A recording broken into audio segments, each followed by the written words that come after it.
வாழ்க வையகம், வாழ்க வையகம், வாழ்க வளமுடன். குருவே துணை. அனைவருக்கும் அன்பு வணக்கம். ஆசான் அருட்தந்தை வேதாத்ரி மகரிஷி அவர்களது ஞான களஞ்சிய கவிதைகள் படித்துக் கொண்டிருக்கிறோம். இன்று கவி எண் 250. அழிவுக்கு வழிவகுக்கும் அணுகுண்டு என்பது தலைப்பு.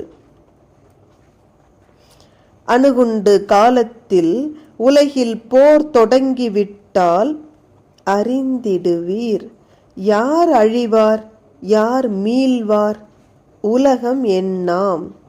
அணுகுண்டு ஆற்றல் அதை தெரிந்திருந்தும் ஆட்சியாளர் அதை வைத்து விளையாடி அச்சுறுத்தி விளைவதென்ன? நாம் இன்று வாழ்ந்து கொண்டிருக்கும் காலம் அட்டாமிக் ஏஜ் என்று சொல்வார்கள் அல்லவா? அப்படி அணுவின் வளர்ச்சி பெற்ற ஒரு காலம்.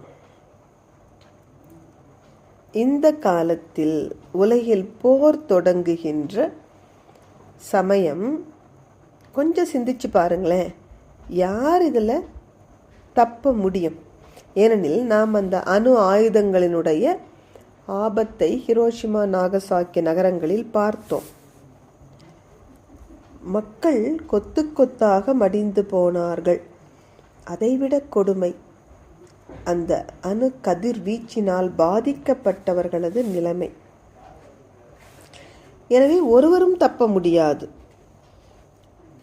அணு கதிர்வீச்சிலிருந்து. இன்னும் சொல்ல போனால் உலகம் முற்றாக அழிந்துவிடும். அணுகுண்டினுடைய ஆற்றல் அத்தகையது.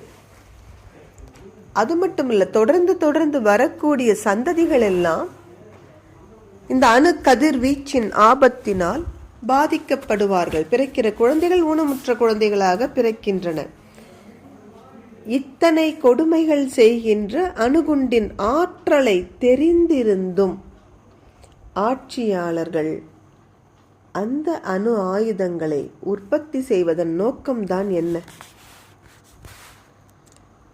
ஆயுதங்களை கொண்டு பிற நாட்டினரை அச்சுறுத்துவதால் யாருக்கு என்ன லாபம்?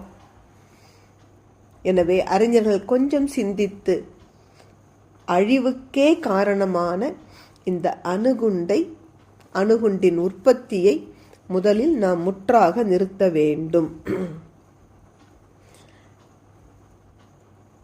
எக்காரணம் கொண்டும் அணு ஆயுதங்கள் பயன்படுத்துவதற்கு தடை உத்தரவு பிறப்பிக்க வேண்டும். நன்றி. வாழ்க வளமுடன்.